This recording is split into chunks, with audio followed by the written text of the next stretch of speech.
بيعتزل الحياة العسكرية وبيشتغل عامل بناء لحد ما بيتورط مع المافيا وحياته طبعا بتتقلب. بيبدأ الفيلم مع ليفون اللي نايم في عربيته وبنفهم انه ما عندوش بيت، وبعدها ليفون بيبدأ شغله كرئيس عمال وبنلاحظ انه محبوب جدا ومهتم بكل العمال لدرجة ان العامل ده بيديله اكل مراته عاملاه مخصوص لليفون. وبعدها بيدخل جوه المكتب وبيقابل كارلا وجو اصحاب شركة المقاولات اللي بيشتغل فيها وبنتهم جيني، وبنلاحظ ان علاقتهم بليفون كأنهم عيلة واحدة. وقتها بتطلب جيني من والدها يديها مرتب، لكنه بيقول لها بضحك انا صرفت عليكي 19 سنة ده كفاية قوي، ولان النهارده هتحتفل بانتهاء السنة الدراسية مع اصدقائها فبتطلب من والدها الفيزا بتاعته وبتطلب منه فلوس كتير، فبيوافق مضطر وهو بيقول لها انها لو كانت حفلة زفافها ما كانش هيتكلف كل ده. وفي اللحظة دي بيلاحظ ليفون عربية غريبة في موقع البناء، وبينزل من العربية واحد شكله بلطجي وبيروح لهم ليفون وبيلاقي 2 من عصابة بيضربوا العامل بتاعه، وبيحاول ليفون يتفاهم معاهم في البداية لكنهم بيشتموه وبيقولوا له يمشي من هنا، فليفون مش بيمشي وبيضربهم بجردل مليان مسامير، وبيبان ان عنده قدرات قتالية عالية جدا وبيستخدم ادوات البناء وبيضرب الاتنين دول. لكن بعد كده بيجي بقى افراد العصابة ومعاهم سلاح، لكنه بحركة بسيطة بياخد سلاحهم وبيهددهم بيه كمان، وفعلا بيمشوا والعامل بيكون منبهر من ليفون. وكمان جيني بنت اصحاب الشركة بتشوف المشهد ده وبتفهم بقى ان ليفون كان في الجيش وكان جندي في القوات الخاصة، لكنه لسبب ما تخلى عن الحياة العسكرية. وبتطلب منه جيني ان يعلمها الحركات بتاعته لان جدها كان في الجيش برضه وعلمها شوية حاجات كده، لكن ليفون بياخد كلامها بهزار وبيوعدها انها لو احتاجت اي حاجة او احتاجت له في اي وقت هو هيكون موجود. وبعدها ليفون بيروح ياخد بنته اللي بنعرف انها عايشة مع جدها ابو امها بعد وفاة الام، وبيستغرب ليفون ان الجد عامل حفلة بدون مناسبة وكمان في يوم زيارة ليفون لبنته، بس بنفهم ان الجد عمل كده عشان يمنع ليفون انه ياخد بنته ميري، لكنها بتكون بتحب ابوها جدا وبتروح معاه وبتسيب الحفلة. وقتها الجد بيقول لليفون انه غير امين على حفيدته، ان بنته لما ماتت هو ما كانش جنبها وانه شخص عنيف وقاتل، وبيبقى واضح انه كاره جدا لليفون وبيحمله ذنب موت بنته. وبيحاول الجد انه يستفزه لكن ليفون بيمسك اعصابه خالص وبيسيبه وبيمشي من غير ولا كلمة، وبيرجع لعربيته والبنته اللي بكل ذكاء بتفضل تتكلم مع ابوها عشان تنسيه كلام جدها. وبيمشي بعدها ليفون وبياخد ميري وبيروحوا يتغدوا سوا في مطعم، وهناك بيديها هدية والهدية بتكون عبارة عن صورتها مع امها، فبتقول له ميري ان جدها اتخلص من كل صور امها، وبتقول له كمان ان هي زعلانة من امها عشان ماتت وسابتهم، فبيواسيها ليفون وبيبقى حزين جدا على مراته. وبعدها بيروح ليفون مكتب المحامي بتاعه وبيحكي له عن تصرفات الجد معاه، فبيعرفه المحامي ان الجد عنده فرق كبير من المحاميين وبيدفع لهم فلوس من غير حساب عشان يمنع ليفون انه يشوف بنته مرة تانية. وبيكون المحامي مستغرب هو ليه الجد بيكره ليفون للدرجة دي، فبيقول له ليفون ان الجد بيحمله ذنب موت مراته لانها كان عندها اكتئاب طول عمرها وده سبب وفاتها، يعني هي اللي قالت عن نفسها. وبيقول له كمان انها كانت بتعاني من الاكتئاب طول حياتها، وقت ما هي ما ماتت هو كان مسافر في مهمة. وبيقول له المحامي ان الحل هو النقاش الودي مع الجد، خصوصا ان حياة ليفون حاليا وانه ما عندوش لا سكن وكمان عايش في عربيته بتضعف موقفه في القضية. فليفون بيديله كل الفلوس اللي هو جمعها وبيقول للمحامي يكمل شغله، بيقول ان هو هيلاقي حل لمشكلة السكن في اسرع وقت. وبيجي الليل وبتخرج جيني مع اصحابها وبيدخلوا يسهروا في حانة، ووقتها بتروح جيني على البار وبتسأل البارمان على ترابيزة ليها ولاصحابها، فبيقول لها هقول لك لو قلت لي اسمك، فبتقول له انها جيني وهو بيقول لها ان اسمه جون وبيشاور لها على الترابيزة. وبترجع لاصحابها وساعتها بيبعت جون رسالة لواحد اسمه فايبر، وفايبر ده شغال في عصابة للاتجار بالبشر. واول ما بتوصل الرسالة لفايبر بياخد زميلته وبيروح على البار بسرعة. وفي اللحظة دي بتتعب واحدة من اصحاب جيني فبتاخدها جيني على الحمام وبتقول لها ان هي تستناها قدام الباب لحد ما تخلص. ومجرد ما بتخرج جيني من الحمام بيهجم عليها فايبر وبيكمل بقها وبيخطفها. وبيعدي 3 ايام على الحادثة دي، وليفون لما بيروح الشغل بيلاقي شرطة وبيلاقي كمان كارلا وجون يائسين جدا وبيعرفوه ان جيني مفقودة، وان اصحابها بيقولوا ان هي اختفت فجأة بعد ما دخلت الحمام اللي في الحانة. وبيطلب جون من ليفون ان هو يقف جنبهم ويدور عليها، وده بصفته جندي سابق في الجيش وعنده خلفية عن التعامل في المواضيع دي احسن من الشرطة اللي الشرطة اصلا بتكون مش بتهتم بقواضي الاختفاء. فبيقول لهم ليفون ان هو بطل خلاص الشغل ده، فبيعرض عليه جون فلوس كتير قوي وبيقول له ياخدهم ويدور على بنته، ولكن بالرغم من كل ده بيرفض ليفون رغم انه بيعتبر جيني زي بنته وبيبقى كمان حزين جدا عليها، لكنه خايف يتورط في اي حاجة عشان ما يفقدش حضانة بنته او يعرضها للخطر وبيسيبهم وما بيمشي. وبعدها بيروح ليفون لصديقه جوني اللي بيبقى ساكن في غابة او في ريف، وبنفهم من خلال كلامهم سوا ان ليفون انقذ حياة صديقه ده في مهمة عسكرية قبل كده، ولكن للاسف جوني ده فقد بصره، ومن وقتها ليفون هو حاسس بالذنب بسبب كده، لكن جون بيشكره دايما لانه انقذ حياته. وقتها ليفون بيحكي لصديقه ده على جيني واللي حصل فيها، وبيكون واضح ان ليفون عاوز ينقذها لانه هو هو فعلا بيحبها زي بنته، غير ان هو وعدها قبل كده ان هو هيفضل جنبها. فبيشجعوا جوني على ان هو ينقذ البنت مهما كانت العواقب، وبيبقى ده الكلام اللي ليفون اصلا عايز يسمعه. فبيرجع تاني لوالد جيني واللي بيكون قاعد بيتفرج على فيديوهات بنته وهو منهار. وقتها ليفون بيقول له انه بعد ما خسر مراته ووظيفته معظم اللي حواليه اتخلوا عنه، لكن هو ومراته وبنتهم جيني وقفوا جنبه، عشان كده هو بيوعده انه هيبحث عن جيني وهيرجعها له مهما كان. وبعدها بياخد عربيته وبيروح يراقب الحانه اللي اتخطفت منها، وهناك بيشوف البرمان جون وهو بيبيع ممنوعات للزباين في السكرته كده. وبيفهم ليفون ان جون ده له علاقه باختفاء جيني. وبيخرج ليفون من الباب الخلفي للحانه، وهناك بيكتشف ان سلك الكاميرا مقطوع. فبيدور في المكان وبيلاقي خرزه واقعه من عقد جيني، فبيفهم ان هي اتخطفت هنا وكانت بتقاوم اللي خطفوها. وفي نهايه السهره بيقفل جون الحانه وبيركب عربيته، وبيظهر ان ليفون حط جهاز تعقب في العربيه بتاعته وماشي وراه. ويقدر ليفون يفتح باب البيت بتاع جون من غير ما يحس. وقتها جون بينصدم لما بيلاقي ليفون دخل عليه وفي ايده سلاحه. وقبل ما جون ما ياخد مسدسه ليفون بيهدده وبياخد هو السلاح بتاعه. وبيساله ليفون عن جيني وبيوريه صورتها. فبيقول له جون ان هو ما يعرفش حاجه عن الموضوع ده، بيقول ان هو كمان قال للشرطه كل حاجه يعرفها عن اليوم ده. طبعا ليفون عارف انه كذاب، فبياخده على الحمام وبيحطه في البانيو وبيغطي وشه وبيفتح عليه الميه. فبيقول له هنا جون ان اللي خطفوا جيني ناس خطيره جدا، وبينصحوا ان هو ما يدورش عليها لانهم لو عرفوا انه بيدور عليهم هيقتلوه وهيقتلوا سلالته كلها. لكن ليفون بيتجاهل كلامه وبيطلب منه انه يقول له على اسم حد منهم. وفي اللحظه دي في 2 من عصابه جون بيوصلوا وبيندهوا عليه، ومجرد ما جون بيسمعهم بيصرخ بصوت عالي علشان ينقذوه. فبيمسكوا ليفون وبيمشيه قدامه وبيخرج من الحمام. وقتها الاتنين دول بيفتحوا النار بدون تردد وبيقتلوا جون. فبيضربهم ليفون بالنار وبيخلص عليهم، وبعدها بياخد الفلوس اللي معاهم. ولما بيشوف الوشوم اللي على اجسامهم بيعرف انهم تبع المافيا الروسيه. بيفضل ليفون واقف في مكان قريب من بيت جون لحد تاني يوم، وبيشوف ساعتها 2 بينزلوا من عربيه لابسين لبس غريب كده، معاهم رئيسهم اللي اسمه فولو. فبيراقبهم ليفون لحد ما بيدخلوا بيت المرحوم جون. وبيتعصب فولو لما بيشوف رجالته ميتين قدامه، وبيكتشف ان الفلوس مش موجوده ودي كانت فلوسه. فبيفهم ان دي عمليه سرقه، وبيطلب من رجالته داني وفانكو ان هم يلاقوا الشخص اللي عمل كده في اسرع وقت. وفي اللحظه دي بيشوف ليفون عربيه شركه نظافه وبينزل منها بنتين عشان ينظفوا بيت جون من الجثث ويخفوا اثار الجريمه. وساعتها بيخرج فولو مع رجالته بيركبوا العربيه وبيمشوا من المكان بسرعه. فبيمشوا وراهم ليفون بعربيته لحد ما بيوصلوا لبيت فولو. وبيقف ليفون في مكان بعيد عن البيت، بياخد معداته من العربيه وبيروح يستخبى بين الاشجار، وبيلبس لبس مموه وبيراقب بيت فولو. وبيشوفه ساعتها وهو بيضرب مراته، وبعدها مراته بتمشي من البيت. وقتها ليفون بيقتحم البيت بكل هدوء، واول ما بيشوف فولو بيدلق عليه القهوه السخنه وبيضربه فبيغمى عليه. ولما بيفوق بيلاقي ليفون مكتفه في كرسي وربطه بحبل على حافه حمام السباحه. وساعتها ليفون بيشيل اللزق من على بقه فولو. فبيساله فولو انت مين وانت عارف انت بتلعب مع مين؟ فبيرد عليه ليفون ان هو عارف كويس هو بيلعب مع مين، وعارف كمان ان هو بيشتغل لحساب المافيا الروسيه. فبيفهم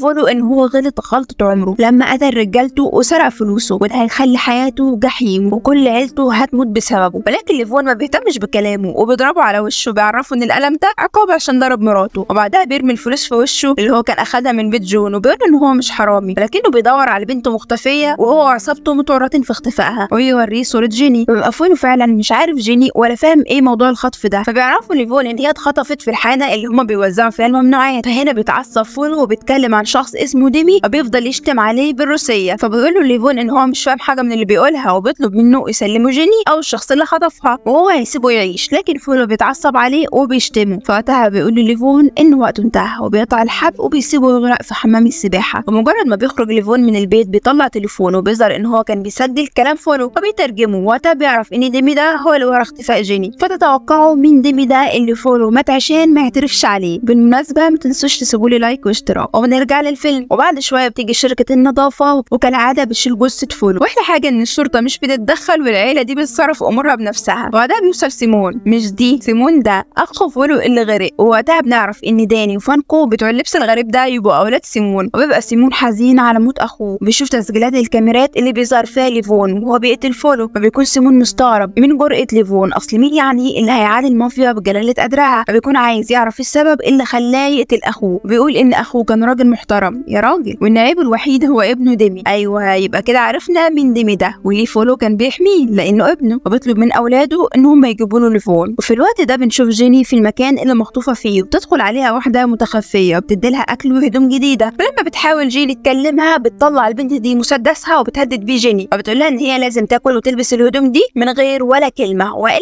هتموتها. وفي نفس الوقت بيتصل ليفون بواحد من زمايله سنه القدامى واللي بيكون شغال في مكافحة الممنوعات يعني شرطي. فبيقول له صاحبه على حانة هيلاقي فيها ديمي، فبيروح فعلا ليفون على الحانة. وقتها بتكون البنت اللي خطفت جيني بتراقب الحانة من كاميرات المراقبة، وبتشك في ليفون لما بتلاحظ ان هو شايل سلاح، فبتطلب من زميلها ان هو يروح يشوف ليفون عاوز ايه. واول ما بيقعد تشيدي ده جنب ليفون على طول بيوريه رزمة فلوس، فبيفهم ان ليفون عايز يشتري ممنوعات، وبياخده بيروح بيه على زعيم العصابة اللي اسمه دوتش. وساعتها البنت بتبلغ دوتش ان ليفون شكله شرطي، فبيسأل دوتش اذا كان شرطي وبيسأله عن السلاح اللي هو شايله، فبيعرفوا ليفون ان هو شايل سلاح عشان يحمي نفسه بيه ان هو معاه فلوس كتير. فبيطلب منه دوتش ان هو يفضي جيوبه قدامه عشان يتأكد ان هو مش شرطي، لكن ليفون بيرفض وبيقول لهم دي اهانة. فبيأمر دوتش رجالته انهم يهجموا عليه، وساعتها ليفون بيشتبك مع رجالة دوتش وهم بيضربوه جامد الصراحة، لكنه بيعرف يعجنهم كأنهم بيتزا لحد ما ليفون بيمسك واحد منهم وبيكون خلاص هيخلص عليه. فهنا دوتش بيقول لهم يوقفوا القتال، وبيقف لليفون وبيقول له ان مهاراته القتالية اعلى بكتير من انه يكون شرطي، وبقى عنده حس فراسة عالي. وبيقول لليفون انه كان في الجيش مش كده، ولما بيسلم عليه بيقول له ان دي ايد عامل بنا. فبيقول لليفون ان هو فعلا ادى خدمته في الجيش وفعلا بيشتغل عامل بنا، لكنه حاليا بيتاجر في الممنوعات وليه زباينه في شيكاغو. وبيقول ان هو محتاج كمية من الممنوعات لان الشخص اللي بيموله اتمسك، وبيفهمه ان هو هياخد منه كميات كبيرة كل شهر. وانا دوتش بيقول له على سعر معين للممنوعات، فبيقول له ليفون ان ده سعر اعلى بكتير من اللي في السوق، وبيتفق معاه على السعر المظبوط. واعتقد هنا ان دوتش كان بيختبره اذا كان يعني ليفون عارف اسعار السوق ولا لا. المهم ان دوتش بيديله ميعاد في كافيه كده معين تاني يوم عشان يسلموا البضاعة، وتاني يوم فعلا ليفون بيروح للكافيه حسب الميعاد، وهناك بيقابل الاثنين دول وبيديهم الفلوس. فبيدوا له تليفون وبيطلبوا منه انه ينتظر مكالمة هيعرف منها مكان التسليم. فبياخد ليفون التليفون وبيحذرهم من اي غدر بيه، وبيسيبهم وبيمشي. وبعدها بيركب عربيته بيلاقي دوتش بيتصل بيه وبيقول له ان الممنوعات تحت الدواسة بتاعته، وبيقول ان هو هيتصل بيه تاني يوم عشان يتفقوا على طريقة لتسليم الكميات الكبيرة. وبينهي ليفون المكالمة وبيرمي بعدها الممنوعات كلها في النهر. السمك هيعمل دماغ النهارده. وبالليل ارتي بتاعت الكاميرات وزميلها بيسلموا جيني للزبون اللي اشتراها، وبتسأل ارتي اشمعنى البنت دي بالذات اللي انت طلبتها، فقال لهم اصلها بتفكرني بروح عزيزة عليا. وبيديهم شنطة مليانة فلوس وبيسيبهم وبيدخل يفتح الشنطة اللي فيها جيني، والكلاب بيكونوا حاطينها في شنطة سفر. واثناء ما ارتو والولد مستنيين وبيخرج عليهم وهو متعور وبيصوت وبيقول لهم ان جيني هجمته لانهم اغبياء وما تاكدوش ان هي متخدره، وبيطلب منهم ان هم ياخدوها ويخفوها من قدامه. وفي الوقت ده بيكون ليفون في غرفه بسيطه مأجرها بيعلق الصور والمعلومات اللي جمعها على الجدار. وقتها بتجيله مكالمه من دوتش وبيعرفه بالميعاد والمكان اللي هيقابل فيه رئيسه علشان يستلم كميه الممنوعات اللي هو طلبها. وتاني يوم بيروح فعلا ليفون للمكان اللي بيكون عباره عن مطعم فخم جدا، وبيلاحظ وقتها ان المكان كله مليان برجاله مسلحين. وبعدها بيتفتش قبل ما يقابل البيج بوس اللي بيتفاجئ لما بيعرف ان البيج بوس ده يبقى ديمي اللي هو بيدور عليه اساسا. فبيتعامل معاه طبيعي وبيعرفه بنفسه باسم بيل. وقتها ديمي بيطلب منه رخصته لانه بيتحرى عنه لو عربيته متأجرة، وبيكون ليفون عامل حسابه على هوية مزورة. بياخدها ديمي وبيخلي رجالته يكشفوا عليها، وقتها مش بيكتشفوا انها مزورة. وهنا ديمي بيسلم على ليفون اللي بيسلمه الفلوس، وبيديله ديمي شنطة الممنوعات وبيقول له يستعد للشغل كتير بينهم، وان لو احتاج كمية تانية يبعت لهم ايموجي ارنب، وبيطلب منه يمشي وما يبصش وراه. فبيعمل فعلا كده. وكالعادة ليفون بيروح يرمي الممنوعات في الحمام وبيتخلص منها. فبيرجع شقته وبيفضل يتفرج على صور جيني واصحابها قبل ما تتخطف من الحانة. وده بيشوف فايبر في الصورة وبيكون بيبص على جيني ومركز معاها، واضح انه بيصورها. فبيفتح تليفون البارمان اللي هو اسمه جون، وبيعرف ان جون كان بيتواصل مع فايبر عشان الخطف، وان فايبر هو اللي خطف جيني. ومن الصور بيعرف ليفون ان فايبر بيتواجد في نفس الحانة بتاعة دوتش. فبيروح على الحانة وبيقعد في عربيته عشان يراقب المكان بالكاميرات وادوات التجسس بتاعته، لكن للاسف ارتي بتقفشه من خلال كاميرات المراقبة اللي بتبقى برضه متقدمة. وعلى طول بتكلم داني وفانكو بتوع اللبس الغريب ده اللي بيدوروا على ليفون، وبتقول لهم ان ليفون واقف قدام الحانة بعربيته. معنى كده ان ليفون اتكشف، وهو اصلا بيسمع المكالمة لانه بيتجسس على الحانة. فليفون بينزل من العربية بسرعة وبيسرق موتوسيكل وبيهرب بيه، لكن داني وفانكو بيركبوا عربيتهم وبيطاردوه على طول وبيفضلوا يضربوا عليه نار. لكن ليفون بيعرف يهرب منهم بين الاشجار، لكنه فجأة بيخبط في عربية للشرطة وبيقع على الارض. وساعتها بينصدم ليفون لما بيلاقي الشرطة بيسلموا لداني وفانكو، وبياخدوا منهم فلوس وبيربطوا بقى هما وبياخدوا معاهم في عربيتهم. وبيعرفوا ان ليفون اللي هو قتله ده يبقى عمهم، فبيسخر منهم ليفون عشان لبسهم الغريب، فبيتعصبوا من كلامه. وفجأة بيغفلهم ليفون وبيهاجمهم وبينزل فيهم ضرب بشدة. فبيحاول دان ان هو يضرب ليفون بالنار، فبيمسك ليفون ايده وبيبعدها عنه، وبتيجي الطلقة في سواق العربية وبيتوفى. وقتها طبعا العربية بتبدأ تتخبط وتتقلب بيهم، ولكن ليفون بيقدر ان هو يقتل داني وفانكو. وبعدها بيحرر نفسه وبينزل من العربية وبيزقها في النهر. ولما بيكتشف سيمون ان اولاده ماتوا بيحزن، وبيأمر بعمل اجتماع مع باقي زعماء زعماء المافيا سماه اجتماع اعلان الحرب. وفي الوقت ده فايبر وارتي بيقابلوا ديمي، واللي بيكون متضايق منهم جدا بسبب ان جيني عورت الزبون بتاعه في وشه لدرجه ان دفع له تعويض 200,000 دولار، وبيأمرهم انهم يخلصوا على جيني لارضاء الزبون. وبنرجع لسيمون اللي بيكون في اجتماع مع زعماء المافيا وبيعرفهم ايه اللي حصل لعيلته، وبيقرر واحد منهم ان هو يبعت معاه 2 سفاحين واللي هم نيبستر وكارب، وبيعرفوه ان دول هيخلصوا الموضوع وكمان هيوصلوه لديمي اللي بيكون مش عارف اي حاجه لحد دلوقتي. وبيروح لديمي وبيبلغوا عمه بان ابوه اتوفى، فبيفرح، لكنه لما بيعرف ان ولاد عمه اتقتلوا من نفس الشخص بيحزن عليهم. وبنعرف ان ديمي مغضوب عليه من العيله عشان كده الاخبار مش بتوصل له، ولكن لما ديمي بيعرف ان ليفون هو اللي قتل ولاد عمه وابوه بينصدم، وبيقول لسيمون ان ليفون عرفه بنفسه على انه تاجر ممنوعات، وبيوري له صوره هويته اللي هو اتاكد منها، وبيبقى مرعوب. فبيرد عليه سيمون وبيقول له ان ليفون كان بيلحقه هو، وبسببه اخوه واولاده الاثنين ماتوا، وبيسيبه وبيمشي. وبعدها نيستر وكارب بيقدروا يوصلوا لكل المعلومات الحقيقيه عن ليفون. وتاني يوم بتيجي مكالمه لليفون من مدرسه بنته ميري ان جدها ما جاش استلمها لحد الان، فبيروح هو ياخدها وبيكون قلقان جدا واللي حسبه لقاه، لانه فعلا لما بيوصل لبيت الجد بيكتشف ان المافيا ولعت فيه والجد جواه. فبينزل من العربيه بسرعه وبيدخل البيت وبيلاقي الجد متكتف واقع على الارض، فبيشيله وبيخرج بيه من البيت بسرعه. بعدها الجد بيقول لليفون ان اللي عمل فيه كده هم المافيا الروسيه، وبيفضل يلومه لان كل اللي حصل ده بسببه هو. ولكن ميري بتهدي جدها وبتفكره ان ليفون انقذ حياته، فبيهدى فعلا. وبعدها بياخد ليفون بنته وبيروح عند جوني صاحبه الضرير ده لانها هتكون هناك في امان اكتر لحين انتهاء مهمته. وبيحكي له ليفون على كل اللي حصل وبيقول له ان هو خلاص وصل لديمي، وبيعرفوا ان ديمي بيشتغل في الاتجار بالبشر واكيد هو عارف مكان جيني. وطبعا صديقه بيبقى قلقان عليه لكنه بياخده لمخزن الاسلحه وبيطلب منه يختار الاسلحه والمعدات اللي هو محتاجها. بصراحه بيبقى عنده شويه اسلحه متطوره جدا وفعلا ليفون هيحتاجها في مهمته. بعدها بيطلع ليفون يودع ميري بنته وبيوعدها انه هيرجع لها تاني. وبالليل بنلاقي فايبر وارتي واخدين جيني لمكان بعيد عشان يقتلوها، ولكن جيني بتضرب فيهم برجليها لحد ما بيخبطوا في شجره بالعربيه بتاعتهم، وبتقدر هي انها تحرر نفسها وبتهرب منهم في الغابه. تفضل جيني تجري لحد ما بتلاقي عربيه شرطه قدامها، ولكن للاسف بيكونوا دول نفس رجاله الشرطه الفاسدين، فبياخدوها وبيسلموها تاني لفايبر وارتي واللي بيكونوا خلاص على وشك انهم يخلصوا عليها. ولكن بتجيلهم مكالمه من نفس الزبون وبيقول لهم ان هو غير رايه وعايزهم يرجعوا له جيني. وفي نفس الوقت ده بيوصل ليفون للحانه اللي ديمي سهران فيها، وبيكون سهران مع واحده ومع حراسه، فبيتحرك ليفون بكل خفه وبيخلص على الحراس واحد واحد بهدوء لحد ما بيخلص عليهم كلهم، وبيقف قدام ديمي وبيهدده بالسلاح. فديمي بيمسك البنت اللي معاه وبيهدد ليفون انه هو هيقتلها لو قرب له، ورد ليفون بيكون طلقه في ايد ديمي اللي ماسك بيها المسدس. فطبعا ديمي بينهار وبيطلب ليفون من البنت دي ان هي تاخد الفلوس وتمشي. وبيقعد بعدها ليفون مع ديمي وبيوريه له صوره جيني وبيساله عنها، فبينكر في الاول معرفته بيها، لكن في النهايه بيوافق يقول لليفون على مكانها مقابل انه ما يخلصش عليه. وبياخدوا ليفون في عربيته عشان يوري له طريق المكان اللي فيه جيني مع الزبون. ولما بيوصلوا للمكان بينزل ليفون ديمي من العربيه وبياخده معاه وبيوقفه في مكان جانبي وبيساله ليه خطف جيني بالذات، فبيفهموا ديمي ان الموضوع مش شخصي. فايبر بيصور البنات الجميله وبيخطفهم، الزبون بينقي اللي تعجبه ودي تجاره والتجار شطاره، فبيضربوا ليفون بالنار، خد الشر وراح. وبعدها بيجهز نفسه وبيوقي رصاص وكاميرات واسلحه ومتفجرات عشان يبدا يقتحم المكان اللي بيبقى عباره عن كازينو قمار لكبار الشخصيات. وفي الوقت ده بتيجي مكالمه لدوتش وبيعرف اللي عمله ليفون، وبيعرف كمان ان هو اخد ديمي وراح على نادي القمار. فبيجمع دوتش كل رجالته عشان يروحوا يخلصوا على ليفون. وفي النادي بتروح ارتي للزبون وبتاخده معاها على الغرفه اللي فوق اللي حابسين فيها جيني، وساعتها بتكون جيني مربوطه من ايدها وبيقرب منها الزبون عشان يعذبها لانه مريض وقذر وبيتلذذ بده. ولكن فجاه بيسمعوا صوت تفجير قنبله في المكان، وبيكون ليفون هو اللي فجر القنبله دي بعد ما خلص على عدد كبير من الحراس من غير ما يلفت الانتباه في البدايه. وبيقتحم النادي وبيخلص على اي حد يقابله بقنابل او بضرب النار، وطبعا الناس كلها بتترعب وبتهرب من المكان. في نفس الوقت اللي بيوصل فيه دوتش ورجالته بيدخلوا النادي، لكن ليفون بيتحرك بسرعه بمهاره وبيقدر ان هو يخلص على عدد كبير من رجاله دوتش، وبعدها بيشتبك مع دوتش نفسه في قتال عنيف. وبيكون دوتش قوي جدا وبيفضل يضرب ليفون، ولكن ليفون بيقدر عليه وبيقتله. بيبقى زعلان على دوتش مش عارفه ليه. بعدها بيتحرك عشان يلاقي جيني، وقتها بيسمع صوتها وهي بتصرخ من جوه الغرفه، بيروح لها بسرعه واول ما بيشوف الزبون قدامه بيضربه بطلقه وبينهي عليه. وبعدها بيمسك الخنزير فايبر وبيضربه ضرب يستحق الصراحه. وفي نفس الوقت ده جيني بتمسك ارت برجليها وبتبدا تخنقها لحد ما بتموت. وفي الوقت ده بيكون نيستر وكارب وصلوا للمكان، ورجاله الشرطه الفاسدين كمان بيوصلوا بسبب ضرب النار. ومن